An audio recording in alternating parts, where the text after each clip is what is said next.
അപ്പോൾ നമ്മൾ ഇപ്പോൾ കുറച്ച് മുമ്പ് ഡിസ്കസ് ചെയ്തത് ജാവൻ്റെ ഹിസ്റ്ററി ആയിരുന്നു. ഇനി നമ്മൾ ഡിസ്കസ് ചെയ്യാൻ പോണത് ജാവൻ്റെ മൈൽ സ്റ്റോൺ. അത് ജാവ ഒറിജിനേറ്റ് വന്ന വഴിയാണ് പറഞ്ഞത്. അതായത് 1990 1990 സൺ മൈക്രോ സിസ്റ്റം എന്നുള്ളൊരു കമ്പനി ഇലക്ട്രോണിക് ഡിവൈസസിന് വേണ്ടിയിട്ട് ഒരു സ്പെഷ്യൽ ഓപ്പറേറ്റർ ഉണ്ടാക്കാനായിട്ട് തീരുമാനമായി. 1991 ജെയിംസ് ഗോസ്ലിംഗ് എന്ന് പറയുന്ന ആൾ പുതിയൊരു ആ കമ്പനിയിൽ തന്നെ ഓക്ക് എന്നുള്ളൊരു ലാംഗ്വേജ് ക്രിയേറ്റ് ചെയ്തു. അതായത് ഈ ഓക്ക് എന്തിനു വേണ്ടി യൂസ് ചെയ്യുന്നത് വെച്ച് കഴിഞ്ഞാൽ ഹാൻഡ് ഹെൽഡ് ഡിവൈസസിന് വേണ്ടിയിട്ട്. ഹാൻഡ് ഹെൽഡ് എന്ന് പറയുമ്പോൾ എക്സാമ്പിൾ മൊബൈല്, പാംബുക്ക്, അതേപോലെ പാംബുക്ക്, പിന്നെ പേജർ, അങ്ങനത്തെ കാര്യങ്ങൾക്ക്. അതായത് ഹാൻഡ് ഹെൽഡ് കയ്യിലൊതുങ്ങുന്ന ഡിവൈസസിന് വേണ്ടിയിട്ട് ഉണ്ടാക്കിയ ലാംഗ്വേജാണ് എന്ത് ഓക്ക് എന്നുള്ളത്. പിന്നെ അത് കഴിഞ്ഞിട്ട് 1993 WWW, അതായത് വേൾഡ് ഒരു ടീമുണ്ട്, വേൾഡ് വൈഡ് വെബ്, W3 കോൺസ്ട്രി എന്ന് പറയും. അതായത് അവരെന്താ വെച്ച് കഴിഞ്ഞാൽ ഇൻ്റർനെറ്റിൻ്റെ ഫീച്ചേഴ്സ് കൂട്ടാൻ വേണ്ടിയിട്ട് ആ സമയത്ത് അവരെന്ത് ചെയ്തു, ടെക്സ്റ്റ് ഫോർമാറ്റിൽ നിന്ന് എന്ത് ചെയ്ത് അതായത് ഒരു user interface, graphical environment create ചെയ്തു. ആ സമയത്ത് ഇപ്പോൾ സൺ എന്നുള്ള കമ്പനി എന്താക്കി, നമ്മൾ ജാവയിൽ യൂസ് ചെയ്യുന്ന ആപ്ലെറ്റ് എന്നൊരു കോൺസെപ്റ്റ് ഉണ്ട്. ആ ആപ്ലെറ്റ് എന്നുള്ള കോൺസെപ്റ്റ് പിന്നെ പഠിക്കും. ആപ്ലെറ്റ് എന്നുള്ള കോൺസെപ്റ്റ് എന്ത് ചെയ്തു, അവർ ഡെവലപ്പ് ചെയ്തു. അത് കഴിഞ്ഞ് 1994 എന്താക്കി, ഈ ആപ്ലെറ്റ്സ് ഉണ്ടാക്കിയ വെബ് പേജസ് റൺ ചെയ്യാൻ വേണ്ടിയിട്ട് അവരെന്ത് ചെയ്തു, ഹോട്ട് ജാവ എന്നുള്ള ഒരു ബ്രൗസർ ക്രിയേറ്റ് ചെയ്തു. അത് കഴിഞ്ഞതിന് ശേഷം 1995 ഓക്ക് എന്നുള്ള പ്രോഗ്രാമിങ്ങിൻ്റെ പേര് സൺ മൈക്രോ സിസ്റ്റം പേര് എന്ത് ചെയ്തു, ജാവ എന്നാക്കി മാറ്റി. 1996 അവരെന്ത് ചെയ്തു, first edition Java development kit എന്നുള്ള ഒരു ഫസ്റ്റ് വേർഷൻ ഇറക്കി. 97 JDK 1.1 ഇറക്കി. പിന്നെ 98 അവർ റിലീസ് ചെയ്തത് JDK ജാവ ഡെവലപ്മെൻറ്റ് കിറ്റ് എന്നുള്ളത് മാറ്റിയിട്ട് സോഫ്റ്റ്വെയർ ഡെവലപ്മെൻറ്റ് കിറ്റ് എന്നാക്കി. അതായത് സോഫ്റ്റ്വെയർ ഡെവലപ്പ് ചെയ്യാൻ വേണ്ടിയിട്ടുള്ള എല്ലാ ഫീച്ചേഴ്സും എന്തത് അതിൽ ചെയ്തു. അത് കഴിഞ്ഞിട്ട് J2 SE ഇറക്കി. അതായത് J2 എന്ന് പറഞ്ഞാൽ ജാവ ടു സ്റ്റാൻഡേർഡ് എഡിഷൻ.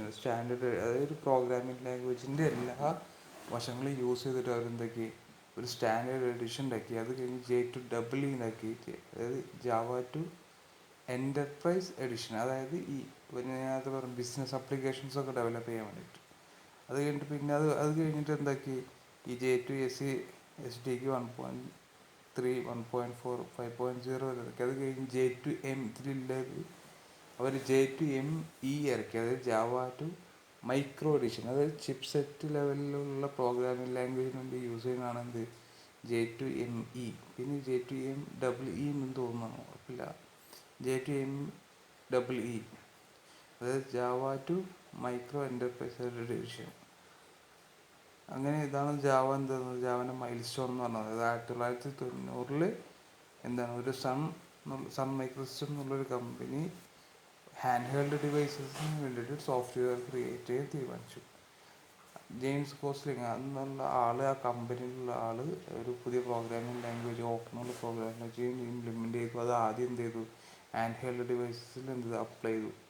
പിന്നെ വരുന്നത് W3 കോൺസ്ട്രിയും അവരെന്ത് ചെയ്തു, ആപ്ലെറ്റ്, അതായത് ടെക്സ്റ്റ് ഫോർമാറ്റിൽ മാത്രം കാണിച്ചിരുന്ന വെബ്സൈറ്റിനെ എന്ത് ചെയ്യാൻ തീരുമാനിച്ചു, അവർ ഗ്രാഫിക്സ് കൊണ്ടുവരാൻ തീരുമാനിച്ചു. അന്നേരം സൺ എന്നുള്ള കമ്പനി എന്ത് ചെയ്തു, ആപ്ലെറ്റ് റിലീസ് ചെയ്തു. ആപ്ലെറ്റ് എന്ന് പറഞ്ഞു കഴിഞ്ഞാൽ നമ്മൾ അതായത് യൂസറിന് ഇൻ്ററാക്ട് ചെയ്യാനുള്ളൊരു വിൻഡോ മാത്രമാണ് എന്ത് ആപ്ലെറ്റ്. അത് കൂടുതലായിട്ട് നിങ്ങൾ എന്ത് ചെയ്യും, ഡിസ്കസ് ചെയ്ത് പഠിക്കും. പിന്നെ എന്ത് ചെയ്തു, ഈ ആപ്ലെറ്റ് റൺ ചെയ്യാൻ വേണ്ടിയിട്ട് ഹോട്ട് ജാവ എന്നുള്ള ഒരു ബ്രൗസർ സൺ മൈക്രോസിസ്റ്റം എന്നുള്ള കമ്പനി ഇറക്കി. അത് കഴിഞ്ഞതിന് ശേഷം ഓക്കിന് എന്ത് ചെയ്തു, ജാവ എന്നിട്ട് റീനെയിം ചെയ്തു. പിന്നെ എന്ത് ചെയ്തു, ഫസ്റ്റ് ജാവ ഡെവലപ്മെൻറ്റ് കിറ്റ് ഇറക്കി. പിന്നെ അത് ജാവ SDK ഇറക്കി. അതായത് സോഫ്റ്റ്വെയർ ഡെവലപ്മെൻറ്റ് കിറ്റാക്കി മാറ്റി. അതിന് ശേഷം J2 SE ഇറക്കി. പിന്നെ J2 EE, പിന്നെ J2 ME. ഇത്രയാണ് ജാവൻ്റെ മൈൽ സ്റ്റോൺ എന്ന് പറയുന്നത്. ഇനി നമ്മൾ നെക്സ്റ്റ് ടോപ്പിക്കിൽ പോണത് ക്യാരക്ടറിസ്റ്റിക്സ് ഓഫ് ജാവ. എന്താണ് ജാവൻ്റെ ക്യാരക്ടറിസ്റ്റിക്സ് എന്നാണ്. First one simple, as usual പറഞ്ഞതുപോലെ എന്താണ് ജാവ പ്രൊഫഷണൽ പ്രോഗ്രാംസിൽ എന്താണ് സീനെക്കാട്ടി അപേക്ഷിച്ചിട്ട് എന്താണ് യൂസ് ചെയ്യാനും അതുപോലെ ലേൺ ചെയ്യാൻ എന്താണ് എളുപ്പമാണ്. അതായത് ജാവയിൽ യൂസ് ചെയ്തിട്ടുള്ളത് എന്താണ് C++ൻ്റെ സിൻടാക്സും കൂടി ആയതുകൊണ്ട് ആൾക്കാർക്ക് അഡാപ്റ്റ് ചെയ്യാൻ എന്തെങ്കിലും ഈസി ആയിരുന്നു.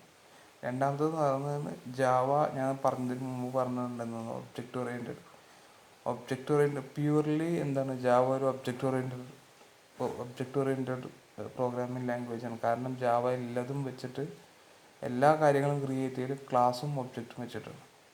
അതായത് ഞാൻ പറഞ്ഞിട്ടുണ്ടായിരുന്നു, നമ്മൾ C++ൽ നമ്മൾ ഒരു പ്രോഗ്രാം സ്റ്റാർട്ട് ചെയ്യുമ്പോൾ പബ്ലിക് ഇതാണ് യൂസ് ചെയ്യൽ, എന്തെന്നാ വോയിഡ് മെയിൻ ഫംഗ്ഷനാണ് യൂസ് ചെയ്യൽ. കാരണം ഡയറക്റ്റ് ആ പ്രോഗ്രാം വന്ന് സ്റ്റാർട്ട് ചെയ്യൽ മെയിൻ ഫംഗ്ഷനിൽ നിന്ന് റൺ ചെയ്യൽ. പക്ഷെ ജാവൻ്റെ കേസിൽ വരുമ്പോൾ നമ്മൾ എന്ത് ചെയ്യും, എല്ലാം നമ്മളൊരു ക്ലാസ്സിനകത്തേ പറയുള്ളൂ. ആ ക്ലാസ്സിനകത്ത് പറഞ്ഞിട്ട് ആ ക്ലാസ്സിൻ്റെ ഒരു ഒബ്ജക്റ്റ് ക്രിയേറ്റ് ചെയ്തിട്ട് ആ ഒബ്ജക്റ്റ് ത്രൂ ആണ് ക്ലാസ്സിൻ്റെ എല്ലാ ഇൻസ്റ്റൻസും ആക്സസ് ചെയ്യൽ. അതുകൊണ്ടാണ് എന്ത് പറയണത്, Java truly object oriented programming language എന്ന് പറയുന്നത്. നെക്സ്റ്റ് വരുന്നത് റോബസ്റ്റ് ആൻഡ് സെക്യൂർ. അതായത് റോബസ്റ്റ് എന്ന് പറഞ്ഞു കഴിഞ്ഞാൽ റോബസ്റ്റ് പഴമില്ല. റോബസ്റ്റ് എന്ന് പറഞ്ഞു കഴിഞ്ഞാൽ കോഡ് റിലയബിൾ ആവണം. അതായത് ഒരു ഇതുണ്ട്, എന്താണ് സ്ട്രിക്റ്റ് കമ്പൈൽ ടൈം ഉണ്ട്, അതേപോലെ റൺ ടൈം ചെക്കിങ് ഉണ്ട്. ഡാറ്റ ടൈപ്സ് ഒക്കെ കറക്റ്റ് ആണെന്ന് നോക്കാൻ വേണ്ടിയിട്ട് എന്തുണ്ട്, കമ്പൈൽ ടൈം ചെക്കിങ് ഉണ്ട്, അതുപോലെ റൺ ടൈം ചെക്കിങ് ഉണ്ട്. പിന്നെ അതുപോലെ പറയുന്നതാണ് എക്സെപ്ഷൻ ഹാൻഡ്ലിങ്. അത് വലിയൊരു ഫീച്ചറാണ്. എക്സെപ്ഷൻ ഹാൻഡ്ലിങ് എന്ന് പറഞ്ഞു കഴിഞ്ഞാൽ ഇപ്പോൾ നമ്മൾ ഒരു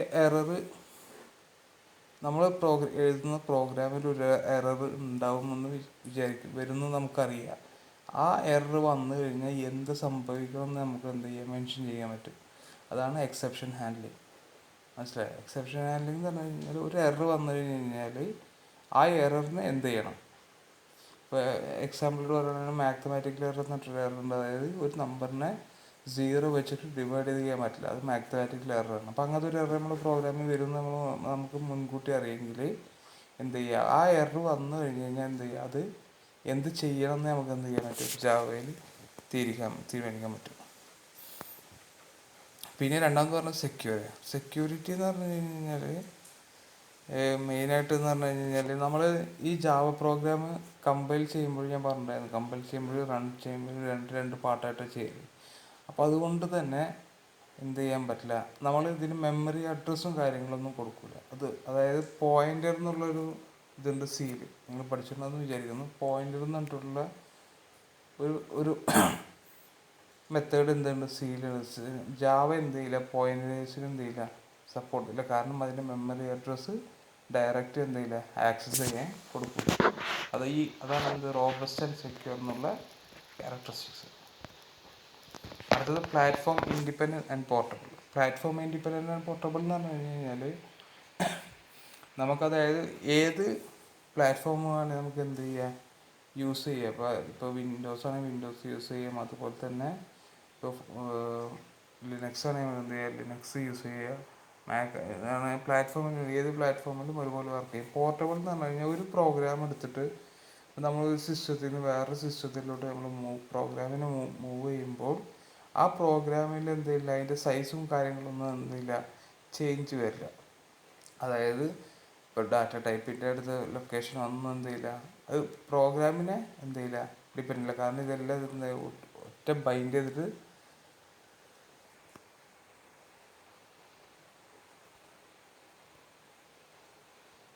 അതായത് പോർട്ടബിൾ എന്ന് പറഞ്ഞു കഴിഞ്ഞാൽ എന്താ ഉദ്ദേശിക്കുന്നത് വെച്ച് കഴിഞ്ഞാൽ, അതായത് ഇപ്പോൾ എന്താ പറയുക, Java compile generate byte code instruction that can be implemented on any machine. അതായത് നമുക്ക് എന്ത് ചെയ്യുക, ഒരു മെഷീനിലോട്ടൊരു വേറെ സെക്കൻഡ് മെഷീനിലോട്ട് പോകുമ്പോൾ എന്ത് ചെയ്യില്ല, അതിൻ്റെ ഇതൊന്നും എന്ത് ചെയ്യില്ല, ഡാറ്റ ടൈപ്സിൻ്റെ സൈസും കാര്യങ്ങളും മെഷീൻ ടു മെഷീൻ എന്ത് ചെയ്യില്ല, ചേഞ്ച് ഒന്നും വരില്ല. അതായത് ഇനിയിപ്പോൾ നമ്മളിപ്പോൾ ജാവ ഏത് അപ്ഗ്രേഡ് ചെയ്ത് ഏത് ഓപ്പറേറ്റിംഗ് സിസ്റ്റത്തിലും ഏത് പ്രോസസ്സിലും എന്ത് ചെയ്യും, വർക്ക് ചെയ്യും. അതുകൊണ്ടാണ് Java platform independence and portable എന്ന് പറയുന്നത്.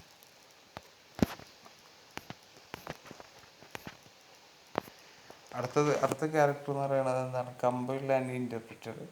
കമ്പൈലർ എന്ന് പറയുമ്പോൾ എന്താ വെച്ച് കഴിഞ്ഞാൽ, ഈ ഫസ്റ്റ് കമ്പൈലർ എന്ത് ചെയ്യും, അതിനെന്ത് സോഴ്സ് കോഡ് എന്ത് ചെയ്യും, ബൈറ്റ് കോഡിലൂടെ എന്ത് ചെയ്യും, ട്രാൻസ്ഫർ ചെയ്യും. പിന്നെ ബൈറ്റ് കോഡ് എന്താക്കും, ഇന്റർമീഡിയറ്റ് ചെയ്തിട്ട് എന്ത് ചെയ്യും, വീണ്ടും എന്ത് ചെയ്യും, മെഷീൻ കോഡാക്കി കൊടുക്കും. ജാവ ഇന്റർപ്രിറ്റർ എന്താ വെച്ച് കഴിഞ്ഞാൽ, translate this byte code to the machine code which can directly executed the machine that is running the Java program. അതായത് ഈ ബൈറ്റ് കോഡിന് എന്ത് ചെയ്യും, വീണ്ടും എന്ത് ചെയ്യും, മെഷീൻ കോഡാക്കി കൊടുക്കും. അപ്പോൾ കമ്പൈലർ എന്ത് ചെയ്യുക, സോഴ്സ് കോഡിന് എടുത്തിട്ട് എന്ത് ചെയ്യും, ബൈറ്റ് കോഡാക്കും. ഇന്റർപ്രിറ്റർ എന്ത് ചെയ്യും, ബൈറ്റ് കോഡിന് എടുത്തിട്ട് എന്താക്കും, മെഷീൻ കോഡാക്കും. അങ്ങനെ മെഷീൻ കോഡാക്കിയിട്ടാണ് എന്ത് ചെയ്യല്, നമ്മുടെ ജാവ പ്രോഗ്രാം ഒരു കേർണലിനോട് കമ്മ്യൂണിക്കേറ്റ് ചെയ്തിട്ട് ഔട്ട്പുട്ട് കിട്ടും. അത് multi threaded and interactive. Multi threaded എന്നുള്ള ഫീച്ചർ മെൻഷൻ ചെയ്യുന്നത് എന്താ വെച്ച് കഴിഞ്ഞാൽ, അറ്റ് എ ടൈമിൽ എന്ത് ചെയ്യുക, ഒരുപാട് ടാസ്കുകൾ നമുക്ക് എന്ത് ചെയ്യാൻ പറ്റും, കം കം കണ്ട കൺ സോറി അപ്പോൾ ഞാൻ പറഞ്ഞ മൾട്ടി ത്രെഡ് എന്ന് പറഞ്ഞു വെച്ച് കഴിഞ്ഞാൽ, മൾട്ടി ത്രെഡ് എന്ന് പറഞ്ഞു കഴിഞ്ഞാൽ അറ്റ് എ ടൈമിൽ ഒരുപാട് ടാസ്കുകളെ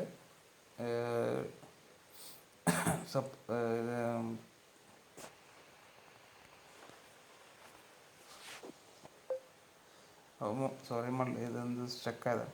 മൾട്ടി ത്രെഡിങ് എന്ന് പറഞ്ഞു വെച്ച് കഴിഞ്ഞാൽ ഇതാണ്, അറ്റ് എ ടൈം ഒരുപാട് ടാസ്കുകൾ എന്ത് ചെയ്യാൻ പറ്റും, മെയിൻറ്റെയിൻ ചെയ്യാൻ പറ്റും.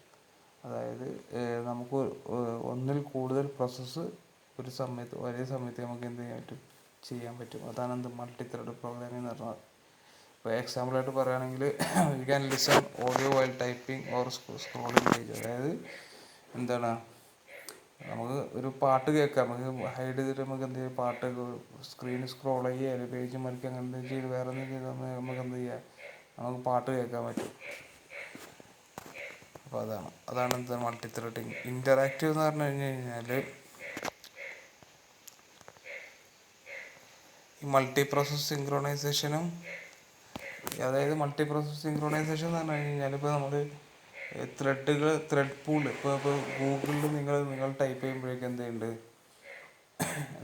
അത് നിങ്ങൾക്ക് അതിൻ്റെ എന്ത് വരുന്നുണ്ട്, ബാക്കിയുള്ള ഓപ്ഷൻസ് വരുന്നുണ്ട്, അല്ലെങ്കിൽ സജഷൻസ് വരുന്നുണ്ട്. ഈ സജഷൻ എന്നൊക്കെ പറഞ്ഞതെന്ന് വെച്ച് കഴിഞ്ഞാൽ അത് ത്രെഡ് പൂളാണ്. അതായത് ഇപ്പം ഞാൻ ആദ്യം മൗലാന എന്ന് പറഞ്ഞിട്ട് സെർച്ച് ചെയ്തു, അപ്പോൾ ഓട്ടോമാറ്റിക് അത് ഒരു പുതിയതാണെങ്കിൽ ഒരു ത്രെഡിലേക്ക് വരും, ഒരു ത്രെഡ് പൂളിൽ എടുക്കും. പിന്നെ വരുമ്പോൾ ആ പൂളിൽ നിന്ന് എന്ത് ചെയ്യുള്ളൂ, ആ സജഷൻ നമുക്ക് എടുക്കുള്ളൂ. ഡയറക്റ്റ് എന്ത് ചെയ്യില്ല, ത്രെഡ് ക്രിയേറ്റ് ചെയ്യുന്നില്ല. അതായത് ത്രെഡ് എന്ന് പറഞ്ഞാൽ ഇതാണ്. ഇപ്പോൾ ഏറ്റവും ബെസ്റ്റ് എക്സാമ്പിൾ ഗൂഗിൾ പറഞ്ഞാൽ, നമ്മൾ കൊടുക്കുമ്പോഴേക്കും നമ്മൾ ടൈപ്പ് ചെയ്യുമ്പോഴേക്കും എന്ത് സജഷൻ കാണിക്കുന്നുണ്ട്.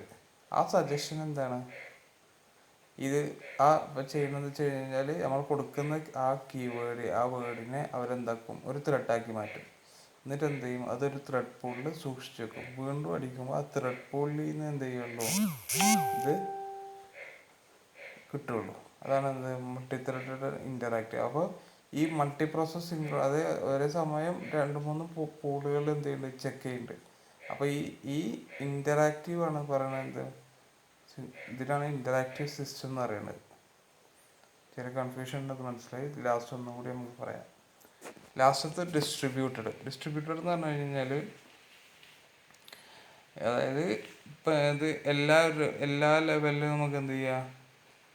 അതായത് Java application can open and access remote objects on internet as the easily do in A local system. അതായത് എന്ത് ചെയ്യാൻ പറ്റും, അതായത് ഇത് ഡിസ്ട്രിബ്യൂട്ടഡ് സിസ്റ്റം എന്ന് കിട്ടുന്നുണ്ടെങ്കിൽ, അതായത് ഒരേ സമയത്ത് എന്ത് ചെയ്യുക, ജാവ ഉപയോഗിച്ചിട്ട് എന്ത് ചെയ്യും, 4-5 സിസ്റ്റം വേണമെങ്കിൽ നമുക്ക് എന്ത് ചെയ്യാം, മെയിൻറ്റെയിൻ ചെയ്യാൻ പറ്റും. അതാണ് എന്ത് പറയണത്, ഡിസ്ട്രിബ്യൂട്ടഡ് എന്ന് പറയുന്നത്. ഒരു പ്രൊജക്റ്റ് ആണെങ്കിലും ഒന്നിൽ നമ്മൾ ഇപ്പോൾ ഒരു പ്രൊജക്റ്റ്, ഇപ്പോൾ മൗലാനയുടെ പ്രൊജക്റ്റ്, അപ്പോൾ ഓഫീസുകാരാണ് ഡെവലപ്പ് ചെയ്യുന്നത്, ഡിപ്പാർട്ട്മെൻറ്റുകാരാണ് ഡെവലപ്പ് ചെയ്യുന്നത്, ബി സി എക്കാരാണ് ഡെവലപ്പ് ചെയ്യണമെങ്കിലും ഇതൊക്കെ സെപ്പറേറ്റ് എന്താണ് മൊഡ്യൂളായിരിക്കും. പക്ഷേ ഈ മൊഡ്യൂളുകളൊക്കെ എന്ത് ചെയ്യും, നമുക്ക് വേണമെങ്കിൽ സിംഗിളായിട്ടൊരു സെർവറിൽ നമുക്ക് എന്ത് ചെയ്യാം, മെയിൻറ്റെയിൻ ചെയ്യുക. അതാണ് ഡിസ്ട്രിബ്യൂട്ടഡ്. അതായത് നമ്മൾ എന്താ എല്ലായിടത്തേക്കും എന്ത് ചെയ്യുക, എത്തിക്കുക. ഇപ്പം മെസ്സേജ് ആണെങ്കിലും എന്ത് സിങ്ക്രോണൈസ് ഇതാണെങ്കിലും എന്ത് ചെയ്യുക, അങ്ങോട്ട് എത്തിക്കുക. അതാണ് എന്ത് ഡിസ്ട്രിബ്യൂട്ടഡ് എന്ന് പറയുന്നത്. ലാസ്റ്റ് ഞാൻ പറഞ്ഞത് മൾട്ടി ത്രെഡഡ് ആണ് ഇൻ്ററാക്റ്റീവ്. ഇൻ്ററാക്റ്റീവ് എന്ന് പറഞ്ഞു കഴിഞ്ഞാൽ സിമ്പിളായിട്ട് പറയുകയാണെങ്കിൽ ഇതാണ്. ത്രെഡ് എന്ന് പറഞ്ഞു കഴിഞ്ഞാൽ ഒരു പ്രോസസ്സ് അല്ലെങ്കിൽ ഒരു ടാസ്ക്. അതാണ് എന്ത് ത്രെഡ് എന്ന് ഉദ്ദേശിക്കുന്നത്. ഇപ്പം ഞാൻ എക്സാമ്പിൾ പറഞ്ഞത് ഇതാണ്, ഗൂഗിളാണെന്നുള്ളൂ. എന്തെന്ന് ഒരു കീവേഡ് നമ്മൾ സെർച്ച് ചെയ്ത് കഴിഞ്ഞ് കഴിഞ്ഞാൽ ആ കീവേഡ് ഗൂഗിളിൽ ചെയ്യുന്ന പ്രോസസ്സ് ഇതാണ്. ആ കീവേഡ് എന്താക്കും നേരെ ഒരു ത്രെഡാക്കി മാറ്റിയിട്ട് ഇപ്പം നമ്മളിപ്പോൾ ലൈബ്രറിയിൽ ബുക്കൊക്കെ എങ്ങനെ അറേഞ്ച് ചെയ്യണമെങ്കിൽ അതേപോലെ ഒരു ഒരു പൂൾ ഉണ്ടാക്കും, ത്രെഡ് പൂൾ ഉണ്ടാക്കും. എന്നിട്ട് എന്ത് ചെയ്യുക, അതിൽ സൂക്ഷിക്കും. പിന്നെ നമ്മൾ വീണ്ടും ചെയ്യുമ്പോൾ അതെന്താ ഡയറക്റ്റ് എന്താണ് ത്രെഡ് പൂളിൽ നിന്നാണ് എന്ത് ചെയ്ത് തരുന്നത്, ആ കീവേഡ് എടുത്ത് തരുന്നത്. മനസ്സിലായി? അപ്പോൾ അതുപോലെ തന്നെ ഇൻ്ററാക്റ്റീവ് എന്ന് പറഞ്ഞു കഴിഞ്ഞാൽ എന്താ വെച്ച് കഴിഞ്ഞ് കഴിഞ്ഞാൽ ഇപ്പോൾ ഈ ത്രെഡ് പൂളിൽ തന്നെ എന്തുണ്ട്, ഇപ്പോൾ ഗൂഗിളിനൊക്കെ ഒരുപാട് ത്രെഡ് പൂളുണ്ട്. അപ്പോൾ ഈ ത്രെഡ് പൂളുകൾ തമ്മിൽ എന്ത് ചെയ്യും, ഇൻ്ററാക്ട് ചെയ്യും. അപ്പോഴേ എന്തായാലും ഇതാവുള്ളൂ, സിങ്ക്രണൈസേഷൻ അപ്പോഴേ എന്തായാലും ശരിക്കും ഇതാവുള്ളൂ. അപ്പോൾ ആ സിങ്ക്രണൈസേഷൻ എന്ന് പറയുമ്പോൾ തമ്മിൽ കണക്ട് ചെയ്യണത്, അതാണ് എന്ത് ഇൻ്ററാക്റ്റീവ് എന്ന് ഉദ്ദേശിക്കുന്നത്. അപ്പോൾ അതോടെ ഇന്നത്തെ ക്ലാസ് കഴിഞ്ഞ്, അപ്പോൾ എന്തായാലും ഇൻഷാ അല്ലാഹ് നോക്കാം.